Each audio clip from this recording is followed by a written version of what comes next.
Welcome back to another edition of Writ to Rising podcast. I am privileged to have another special guest with me today to share her story, Olivia, who has a very diverse background, a mix of biochemistry, pageantry, and also a first-generation American. So we're delighted to have Olivia on the show. As a reminder, this podcast is for women to share their stories, for other women to listen, to gain confidence, hear the stories, gain the knowledge, and make sure that we're all striving to rise to our purpose and find our happiness. So with that, Olivia, I'm going to toss it to you for a quick introduction of who you are and a little bit about your personal brand. Hi, thank you so much for having me. I'm so excited to talk to you about who I am and kind of how we got here.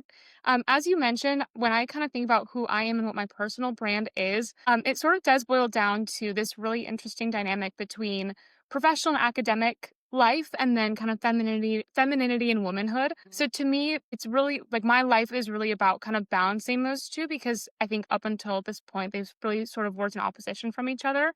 So I recently completed my PhD in biochemistry. I was over at UChicago down in Hyde Park, Chicago, and will be starting a corporate job in a few months. But kind of in the mix of all that, that whole educational journey, something that was really important to me was giving back to my community, working with other women, and that's sort of what brought me to the world of pageantry. And I think it really taught me how to balance not just, who I am in my personal life and my professional life, but how to balance hobbies and passions and how important it is to sort of cater to those parts of our life as we move through our professional goals. So I'm excited to talk to you a little bit more about that whole journey. Awesome. So when you were growing up, I mean, that's two very separate things, very mature, both of them, but very separate goals. So growing up, probably either junior high or high school, when you started to think about what you wanted to do, you were Miss Illinois in 2020, so pretty recent. But when you thought about, what you want to go to school for, or what your goals were, or what you wanted to do in the world, talk us through kind of what was going on in your brain and how you decided to go for those goals. So I was always a very curious kid, and this is something that my parents, if you'd ask them about me, they have a lot of really funny stories about just the way I treated learning and education and science as a child. I constantly asked why. If we had plans for the day, I'd ask why. Or if something weird was happening when my mom was cooking in the kitchen, I'd ask why. And I was just never satisfied with that answer. So I think I was naturally a very curious person. So as I moved through school and kind of was drawn to math and science just sort of naturally, it was a pretty, in my mind, as a middle schooler and high schooler, the next step for me at the time was going to be medical school. So I actually went into college. I went to Northwestern from 2016 to 2020. I started as a pre-med because, I'm good at math and science. Kids who are good at math and science become doctors. And I really didn't have, it was just kind of the only option I saw available to me. And I think part of that was just a little bit of a limited exposure to career paths out there for people who do math and science. I didn't know anyone in my personal life with a PhD. I didn't know anyone in my life who was, like a higher educator. So that was sort of the obvious career path. Like, of course, I'll become a physician. So that was sort of how that started. Once I got to Northwestern and, met students with much different backgrounds than I have, got to meet professors, got to meet a whole lot of people with PhDs. I sort of realized that that curiosity that I have was going to be a little bit better suited for research. Patient care is really important. I have a lot of respect for people that work in healthcare. It's a really hard job. But I sort of realized that the healthcare and the patient care aspect was going to be a little bit harder for me as opposed to the research and that kind of natural curiosity I had. So that's sort of how I ended up in a PhD program instead. But it really kind of stemmed from the interest I had as a kid growing up. So do you feel like, math and science sometimes is stereotyped as women or females aren't as good at math and science? I do think over the years, there's been an intentional effort to change that, focusing on women in STEM and women in math and science.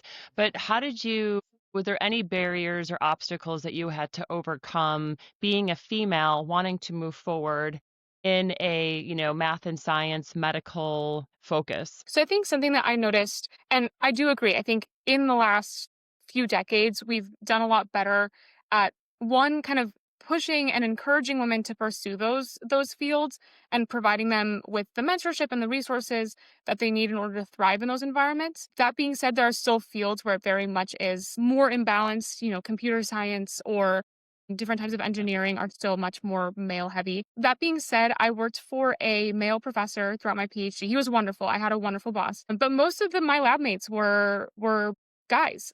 And it was an Hmm. interesting environment to work in because the relationships you create with the people that you work with are really important for, the steps Yep. moving, not only just for the experience, of course, but for the steps moving forward, the connections you make, the network that you create Yep.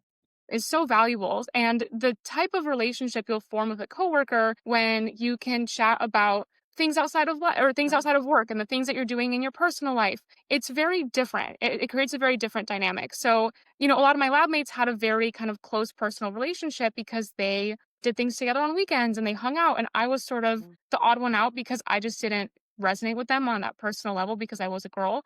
Um, and they were so lovely and wonderful, and like I said, I had a great experience working in that lab, but it was very much a professional relationship and not so much a personal one. So when I kinda look back on my time in graduate school, it felt more like a job than a Yep. continuation of college, where when you're a student, things are kind of fun and lighthearted, and you create these strong friendships with your classmates, and I think my experience was a little bit more it felt a little bit more like a first job because Mm. I wasn't forming those really close personal bonds. And on the one hand, I think it helped me work more efficiently and to work kind of more, in a more focused way. But it definitely kind of looking back, I'm like, man, I didn't really make a lot of really close friendships with my lab mates just because we had a different relationship. So it's encouraging to see more girls enter fields like biochemistry and biophysics because over time that will change. But that was just sort of my experience, being a student now. So, how did you get energy during that time, right? Most people, when they're in college or undergrad, they're meeting, their lifelong friends, even having very close relationships to help give them the support, the stability, the motivation to continue on because it's hard. You're figuring a lot of things out when you're in college. So,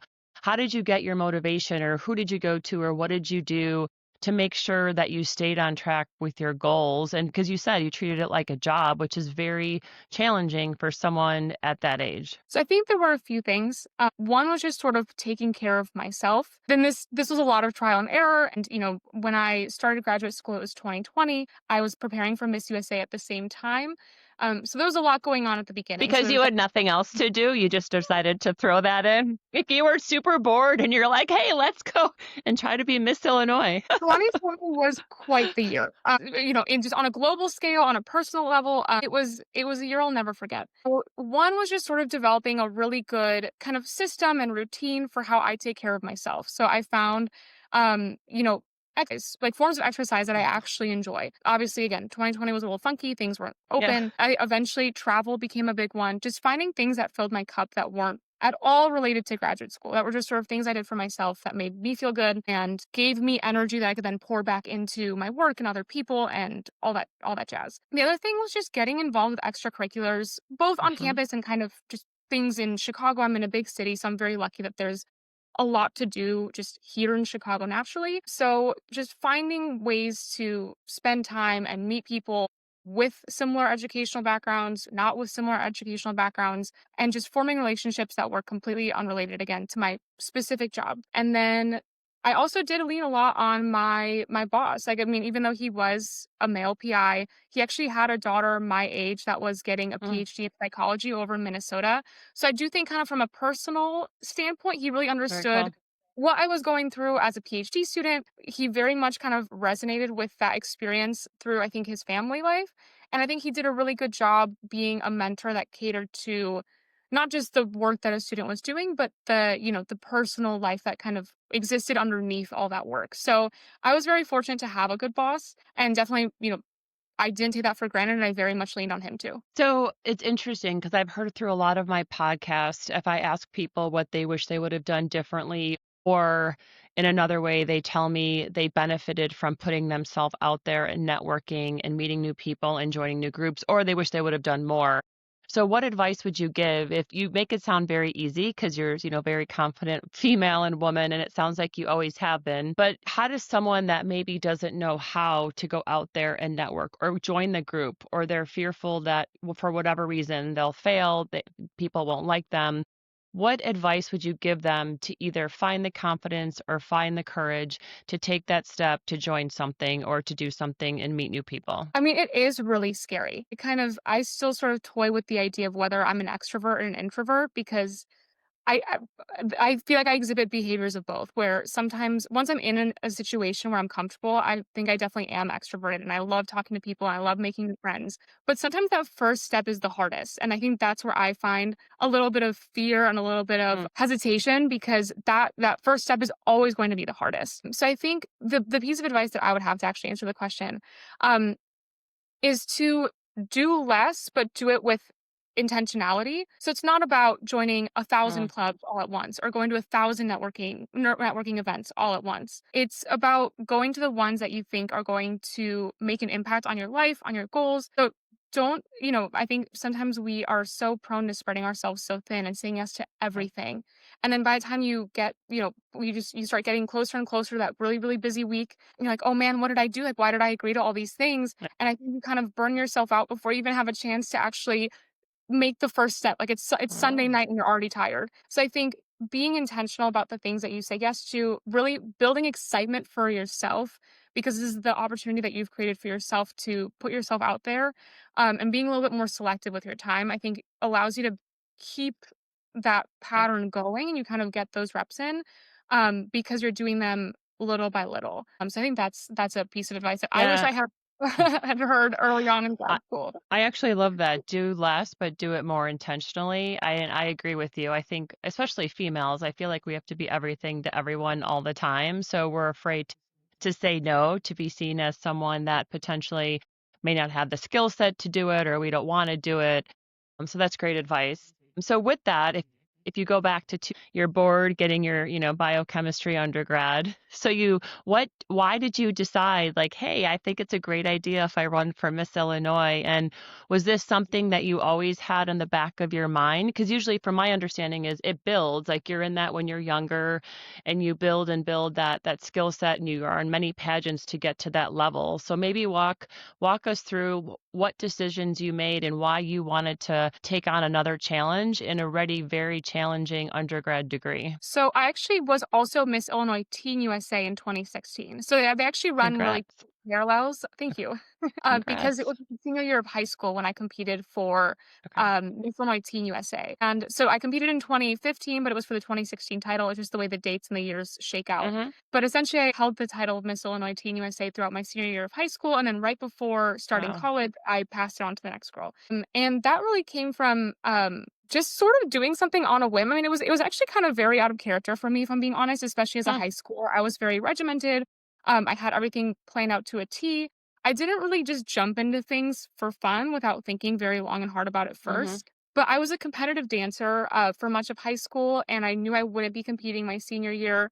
And I think I was just craving, an experience where I'd be on stage, I'd be around a lot of women, and just to try something new. Because it was senior year of high school. I was like, whatever, like why not? This is the Yeah. year to do it. It's my last year here. If things Yep. go poorly, I'm not going to see anyone ever again in a year. If I like need to kind of run away from it all, if something goes, if things don't go as planned, whatever. And I think at this point I was a little bit tired of high school, so I was just ready to sort of go out Mm. and do something for myself outside of high school. And I won. I ended up winning the pageant and I was so fresh. I had no coaching, no preparation, and a combination of That's probably why you won, because you were authentic, right?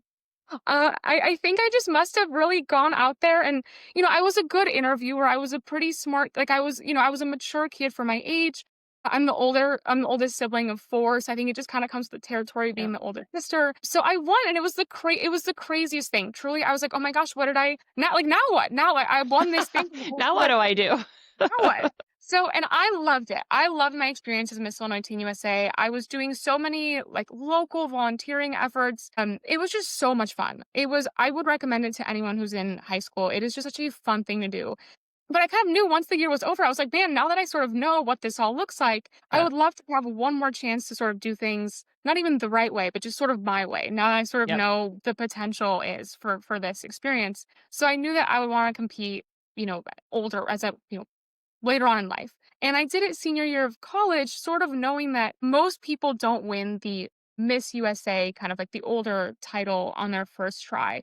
I was very lucky. Again, I mean, it really comes down to the judging panel. It was my year. That was the year that I won. So I won a little bit earlier than expected. It was the COVID year, so it wasn't quite my way. So, but I knew I wanted to come back. It was just such a great experience. I loved the things I got to do, even with the truncated year with COVID. I ended up doing a lot of things remote and kind of over Zoom. So I still made the most of it, but it really kind of came from that really good experience senior year of high school. And I knew I wanted to come back and have one more shot at it. It's interesting because you keep blaming luck for your award. I don't know if it was luck, then everyone would win, right? So give yourself a little credit that Yeah. you had the confidence, you did well, right? You answered the The questions, you stars performed well. aligned. So Yeah. it's funny every time I have these interviews, I just hear some people, they just can't say, women can't say, I owned it. I did it. I prepared. I killed it. It wasn't the judges, it was you. So give yourself some credit. Thank you. Thank Congratulations. you. So go back. I mean, it sounds like you are competitive and it sounds like you are always looking for a new challenge. Like, right. So, and it's fascinating. Many people in high school, if they're bored, they take a lesson, an art lesson, or they go on a trip, right? You decided to do something totally different and unique that you didn't have any experience in before. And then that challenge grew to the next level. Like you always sound like you want more. And now you obviously just getting your PhD recently. Congratulations on that. Like it's just you're upping your game continually, right? So where does that drive come from, I guess, for yourself personally? And then maybe speak to it a little bit broadly. Do you think it comes, innately within each of us and it comes from our parents and there's some kind of genetics or where your parents or your family, culture, religion, environment teaches you? Or do you think it can be a learned behavior? And do you think people can change to have that drive and that competitiveness? What's your personal opinion on that? And then I think more for the broader population. I love this question. This is a really good question. So I think for me personally, it's just sort of an inherent part of my personality. So another one of those stories I mentioned, my mom has a ton of stories in her back pocket for, about the way I was as a I kid. should interview her next. She would have a lot to say about the type of kid. Stories of Olivia. And, you do these spelling tests every week in elementary school. I think this was 2nd grade, and Yeah. you would learn 10, 15, 20 words every week, and you'd have a spelling test on Friday. And there was a week where I got a 19 out of 20, so 95%, if my math is right. And I came home and I was devastated. I was crying. I was crying over a 95%. So I do think part of it is just sort of the way I've always been as a kid. And that I will say that level of perfectionism was something that got hammered out of me very quickly in graduate school because there comes a point in life where you can no longer be perfect. So I will say I'm glad I'm no longer that, that tied to my performance as like a measure of my character. Cause I think that's Yep. sort of how it was up until graduate school. So I think for me personally, a lot of it kind of just came from the way I am as a person. And, my parents always encouraged me to work hard and to do well in school and to take things seriously. But as I mentioned earlier, I'm the oldest of 4 siblings, and the 4 of us all have very different learning styles, work styles, kind of goals in life as far as professional goals. And I think that sort of to answer the question, then, how does it apply to the broader population? I think we're all sort of put in an environment with our family, and that kind of gives us a window where we exist, right? Because just Yep. inherently the way our parents raise us is going to kind of put us in some sort of limitation of how we're Yep. but I think each of us has the ability to sort of push that boundary or to kind of put ourselves within that, where do we fall within that range then? So again, all my siblings, because of the way that my parents raised us, knew that they had to take school seriously. However, it was not expected that everyone was going to come home crying with a 95% on their spelling test because that was just sort of where I landed myself just inherently with my personality, with the way I treated school. So my brother, for example, I would actually venture to say he is just, I mean, he's the genius of the 4 of us, but he knew he was the genius. So he would put in the amount of effort he needed to get the grades that he needed and not an ounce more. And that was just how he approached it. And he did great. I mean, he's an engineer now in college and he's doing just fine. So it's funny, again, we each kind of are given this parameter by the environment that we come from, but it's really up to us, I think, to sort of determine where we fall within those parameters. And the people who, are put in a bad position by life, by their family, situation. I think it takes a lot of effort to break out of that parameter, but I do think it's possible and you see it sometimes and it's pretty remarkable that people are able to do so. But I think that's probably my opinion on it. So where do you think received your most of your motivation or your support growing up, right? Not just and I'm going to go back to the perfection comment too in a minute, but you obviously had an innate, competitiveness, intelligentness. Agreed that your family and your culture supports that and you have a range to be within it or to push the limits. But like there is something that you need. Being an extrovert or introvert that continues to give you motivation to continue on to the next challenge, to the next journey, to make you, it's okay to be uncomfortable. So, who do you think, or what happened, or where did you get your support and motivation from throughout your entire journey? From when you were little, when you got that 95% on that spelling test, to, running for Miss Teen USA, senior in high school. Like, there's people there that helped you feel confident enough, or not even confident, but you were supported to be uncomfortable. So I think a lot of it came from home. So my parents, for me intrinsically, I was always working to make, like, I wanted to make them proud.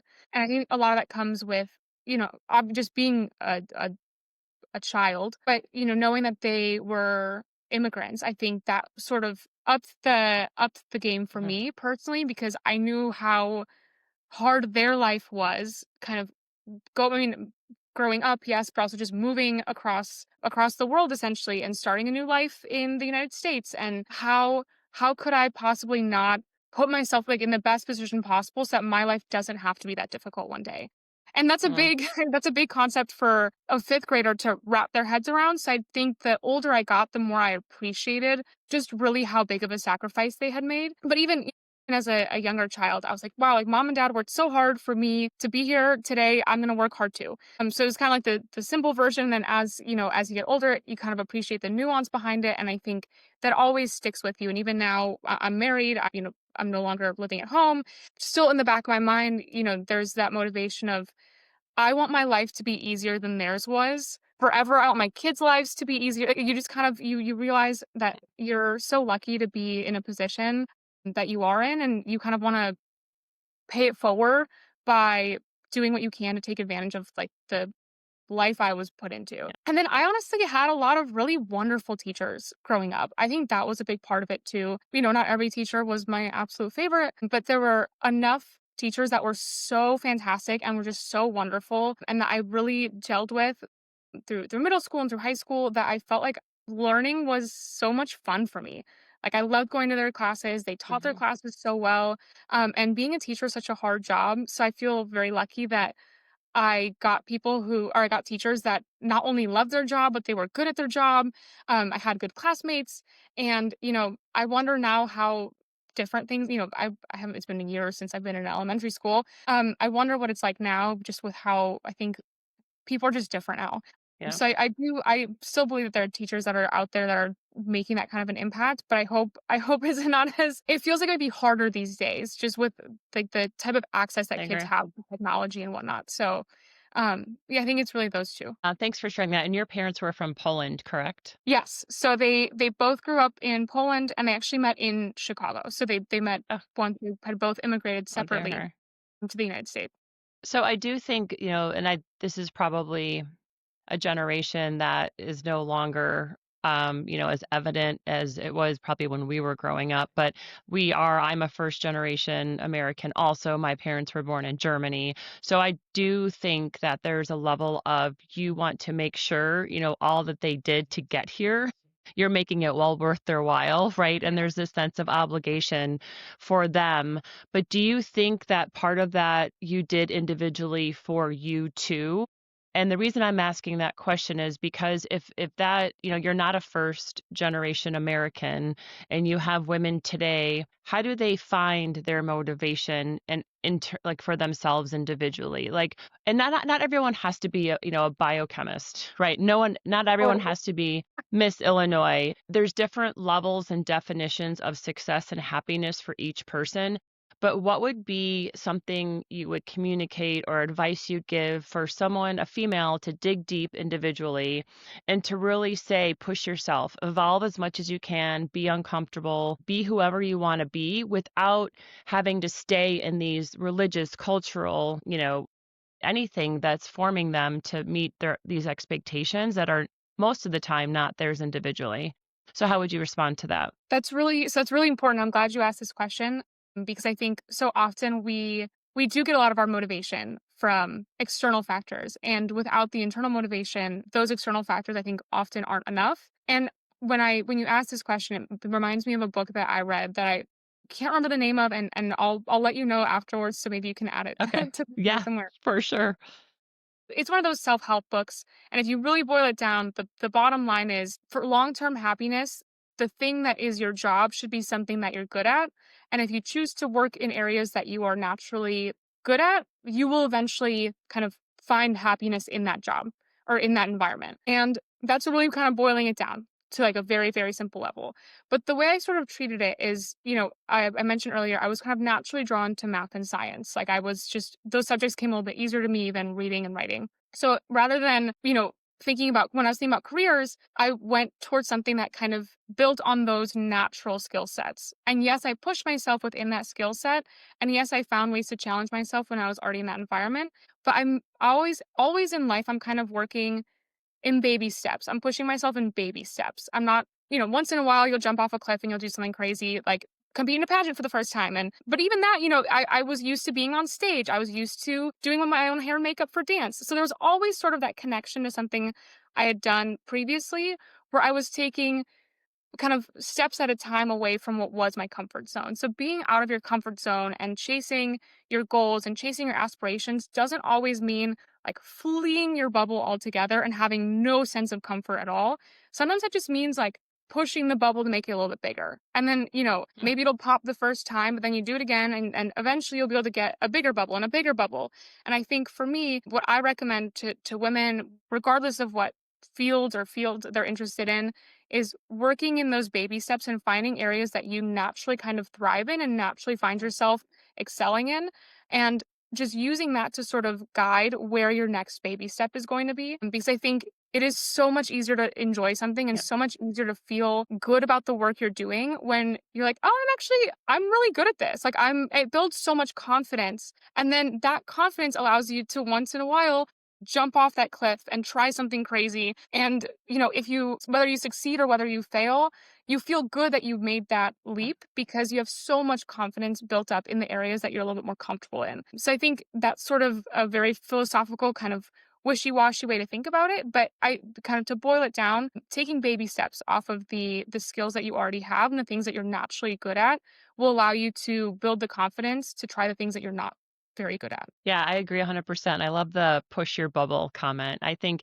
there's a balance, right? And I talk about in previous podcasts, you find your motivators or your skill set, like things that you're good at and the things that you love to do, right? So, for example, I figured out pretty quickly healthcare was mine. I couldn't go to any other industry. I was motivated by the science, right? I also figured out very quickly that I loved leading a team, right? So, you just, along the journey of your personal and professional life, you're not going to figure it out right away. It's part of the evolution and be okay with it that it takes time. But you'll pick up pieces and identify what your motivators are or what you're good at. And I think that's great advice is to utilize that and stay within that area to give you confidence, but then always continue to push yourself, make your bubble bigger, right? And one of my previous podcasts by Jennifer, she actually did physically jump off a cliff. And the analogies she gives to her confidence based on that cliff jump that she didn't want to do, it's fascinating that like you've actually brought the same similarity up. So we have to do with what's in our range, what's in our motivators to give us confidence so that we're prepared to jump off that cliff. So we're prepared to push the bubble a little bit more, be uncomfortable and continue to grow, which I think is great advice. So thanks for that. And I want to go back to a comment you made as you were growing up. It sounds like you had very high expectations for yourself. You use the word perfectionist or perfect all the time. You strive to be perfect.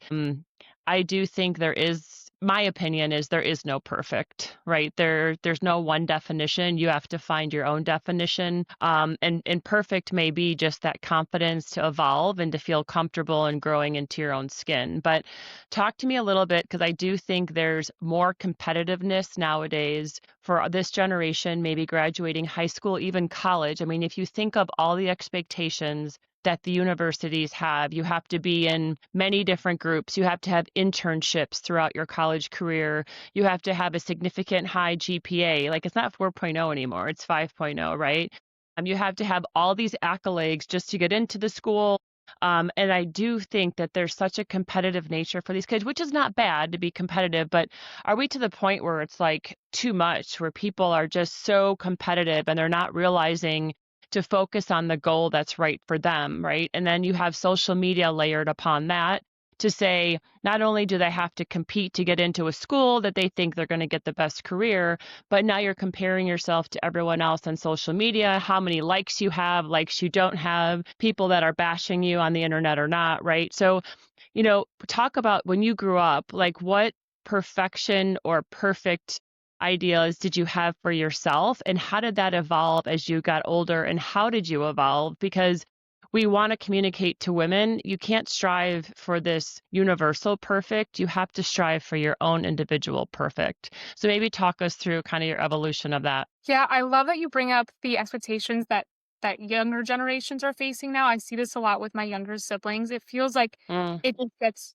harder and harder. Like the bar just gets higher and higher. yep. And it's yeah, I feel intimidated almost as a now 27-year-old. I'm like, wow, like would I even get into the same schools I got into when I didn't? I think the answer is probably not. And school is interesting because I agree, in life there really is no perfect. But school is this sort of very um contrived environment where there kind of sort of is a perfect, if like technically you can get a 100% on a test or on an assignment. Yep. And then sometimes there's even extra credit. So you can actually be super perfect because you can get 102%. And so in school, I was like, well, that's obviously the goal. I mean, what other goal is there if I can get up to 100%, why would I shoot for anything lower than 100%? And it started with the spelling tests, and then it became the math tests, and then it became the physics tests in middle school. And the bar wasn't changing, I guess, for myself kind of internally, but the difficulty of reaching that bar gets harder and harder, right? Because your calculus AB Yep. exam that you're taking as a senior in high school is a lot harder than that spelling test that you took as a second grader. So the pressure to sort of continue hitting that, that level of perfection was boiling and just getting harder and harder over time. And in college, because I started as a pre-med, and honestly, even as a PhD applicant, you do want a pretty solid GPA when you graduate. I knew that I probably wasn't going to be getting 100% in college, but I could still get an A. So then the goal kind of became, okay, well, if I Uh, can't get 100%, like that's super unrealistic. Why don't I just try to get an A? And for the most part, I was able to do it. And again, I was in subjects that I was naturally kind of inclined towards. I loved studying for chemistry, but it was hard. It was really, really hard. And the worst part was if I didn't attain that, if I did poorly on an exam or did worse than I wanted to, I was devastated. I mean,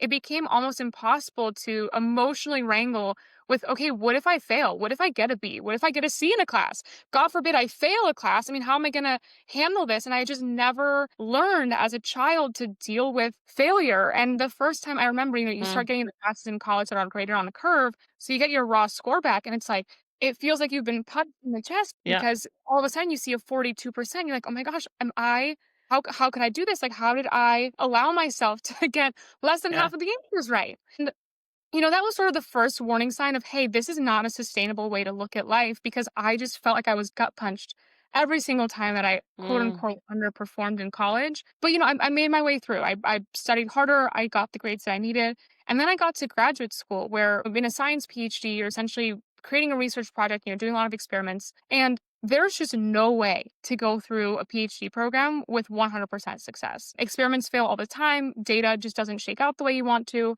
So then very, very, very quickly, I was kind of faced with the reality of perfection doesn't exist here. Like the idea of perfection that I created in my mind is not, but it doesn't work in this environment. So that took a lot of kind of working through, a lot of long conversations with older students in the lab, with mentors at UChicago, my boss, and kind of being reminded over and over again that this is normal. This is just life. In life, you try something, it doesn't work out the first time, doesn't work out the eighth time. And over time, I think that actually really helped me because I was able to fail and learn and make mistakes in a very controlled environment, like in an mm, environment where I was supposed to make these mistakes. And it taught me to sort of emotionally handle failure. Because in a corporate setting, in a healthcare setting, you don't get to just play around with failure and say, okay, I'll just do that experiment again next week. So it's actually a really kind of cushy and comfortable environment to learn how to fail.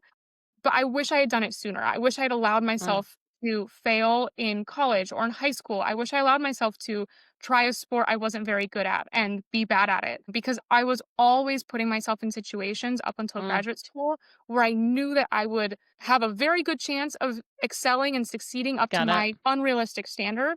But if I just allowed myself to be a little more comfortable with failure earlier, I think I would have been a lot Mm. happier at the beginning of graduate school. So, being comfortable with failure, I think a lot of younger generation is dealing with that. Right now there's tons of graduates from college that are the economy is different. They're struggling to get jobs within their majors, right? And they feel like they're getting gut punched every day to your comment.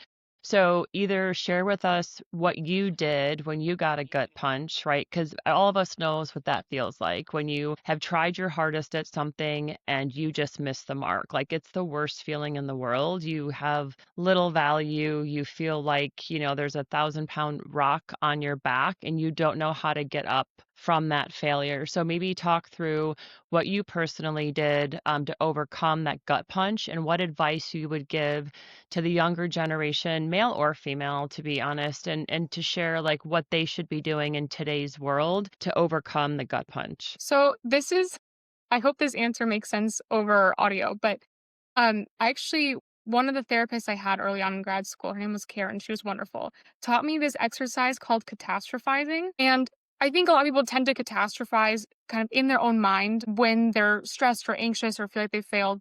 But this is true. The exercise of catastrophizing, as Karen taught me, is to really go to the end of the catastrophe. Like you don't just say, "Oh my gosh, if I fail, then the world will end," because you're going from point A to point Z. The exercise is to go step by step. Like, okay, if this happens, then then what is the worst case scenario? And if that Mm, happens, then what is the true worst case scenario? Like what actually could possibly happen if you fail that test or don't get that job? And there are situations where the outcome is pretty bad. But a lot of the times when we are faced with these kind of intermediate lows in life, the not getting a job or doing poorly on an exam or just things don't work out the way we wanted to with a club. We feel like it's the end of the world because we put so much emotional stake into the things that we do. And that exercise really kind of helped me realize that, man, I'm actually making a really big deal out of something, or I'm putting a lot of emotional weight into something that is it's probably going to be okay.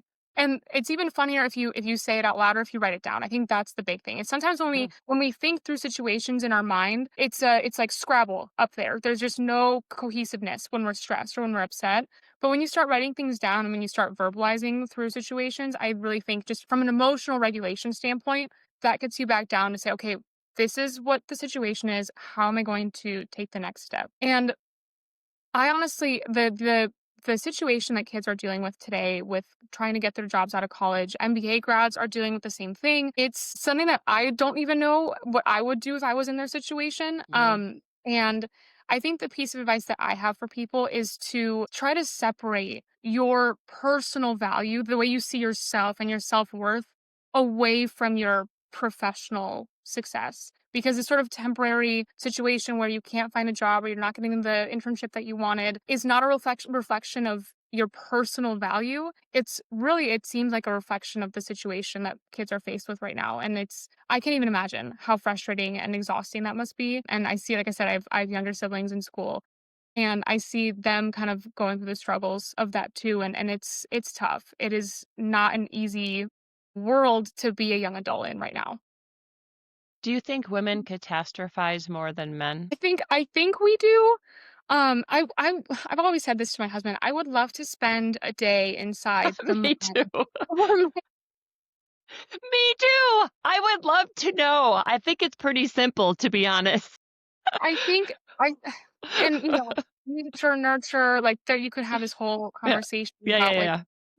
but on average, I'll say on average, just to make it fair. On average, I think we are very we are emotional. I think we are really in tune with emotions, both good and bad. We're really in tune with picking up what other people feel. We're really in tune with how we feel. And I think when I'm happy and when I'm experiencing something good in life, I really feel that. I feel that I'm like radiating from the inside out. Hmm. And that sometimes means that if I'm experiencing something difficult, it's the opposite, right? You feel it kind of really intensely. And I think we take on the emotions around us too a lot more than men do.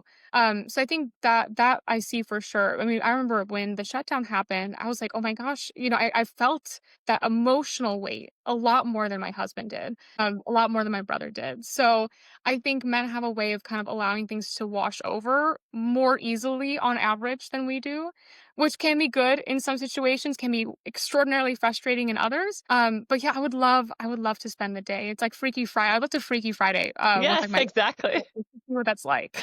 That would be fascinating. I would, yeah, pay good money for that. So it's interesting. I agree with your comments. I think for me, like, and I'm not as emotional, right? And I don't catastrophize, like, because I always think to myself, I think it's great advice. What's the worst thing that can happen if I fail or I can't do this? Like, okay, X, Y, and Z. And once I kind of realize that, I'm like, like it's okay, right? But for me, it's like my brain is working overtime. And I asked that question because I do wonder, at least maybe it's different for your generation versus my generation, but I do think my generation, I'm 51 years old, right? We are constantly trying to figure out either how to be better, or at least I am, right, in the professional environments that we're in, and to always be seen as equal to a man, and or we have so much that we're trying to do it all because we had the expectation, like, you're the professional, you're the mom, you're the wife, you're all the things to everyone all the time, which is unsustainable. So my brain is working 150 miles a minute. I am thinking about 20 different tasks at one time, where I feel like on average most men are thinking about maybe one or two things at one time, and they keep it very simple, right? So there's no right and wrong, it's just different. And I'm like, damn, if I could just think of one thing at a time, like, that'd be awesome. Right? But like, I can't Yeah. control my brain. Like, I can't, and it could be seen as a good and a bad, but like, I think a lot of women, again, I think it might be a generation thing. It's just like we're always thinking about how to do it better, more, and get it all done. But I don't know, in your opinion, do you think that's something that's a female thing or a generation thing, or do you not see the similarities? So I'm actually really excited. We'll have to have another conversation in a year. Yeah. My first true kind of corporate regular old 9 to 5 job will start in January, and I'm really interested to see how that will feel compared to being a Okay. student. Because really up until since I could walk and talk, all I've ever really been in a professional sense is a student. That being said, I do think, I mean, there is an exorbitant amount of pressure on women to do all the things, right? To be a wife, to be a mom, to be a Mhm. professional, to be a success in their professional roles. And there's, all sorts of situations that people have, but um we're no longer in a society where women just stay home. I mean, financially, for most Right. families, it's not even possible, Right. right? I mean, it's just not the way it works. And my mom worked when we were growing up, and it was, I mean, I don't know how she did it. I don't know how she did it with the four of us, especially before I had my Yeah. license. I mean, it's a lot of pressure, and I do think my generation, I think the solution, not even the solution, just sort of the outcome of that reality that your generation experienced is that people are just having kids a lot later if they are Mhm. in professional spaces. So that's something I see a lot with my classmates. People are starting to kind of get married slowly here and there. Whereas, like, my mom, I was born when my mom was 22. By the time my mom was my age, I believe there were two or three of us already in the Yep. picture. Um, that's just not what you see a lot with Yeah. people who are working full-time jobs anymore. So it's a lot of pressure. I think there's a lot of pressure on women to do it all. I think we can do it all and women do it all well, but it's hard. It doesn't come without the expense Right. of the clutter in our brain at the very least, and Yep. really realistically a lot more. Yeah, and I do see the younger generation picking or choosing, or maybe the expectations of their partner, it's more of an equal partnership because there are different demands. Your comment on the financial demands, like, there is, how do you live on a one income home for majority of the people, right? So I think that the conversation did change with your generation to have more of an equal partnership. You're sharing everything, the kid responsibilities, the work responsibilities, the home responsibilities, because it doesn't need to fall on one person, right? It's a Totally. partnership along the way. And actually one of my future guests is going to speak to that in some of her transition. So I know I've really enjoyed this conversation. I would say one last question for you. If you could go back in time and do anything different in your personal or professional journey, would there be anything you would change or do differently? So the sugar-coated answer is no, because I like to think that all the mistakes, air quotes, mistakes or obstacles or hurdles or challenges or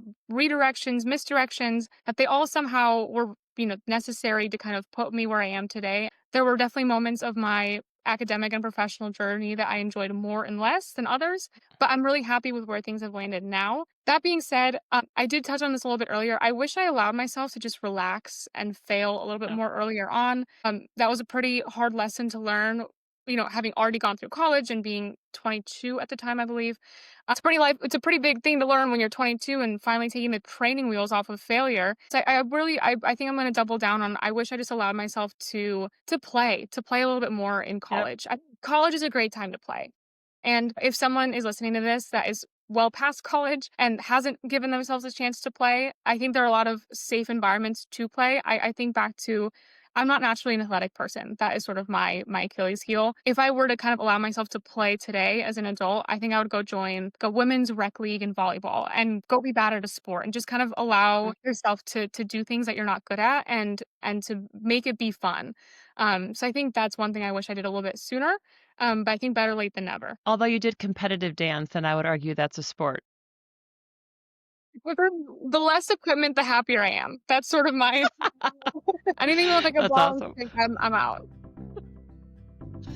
Well, Olivia, it was a pleasure to get to know you a little bit more, and thank you for sharing your most interesting and very diverse story. We wish you all the luck in your new corporate job. I would love to do like a part two, like to your comment a year later where you're at and how your perception's different in the world. So again, this is Root to Rising podcast. Thank you everyone for listening, and until next time. Thanks for having me.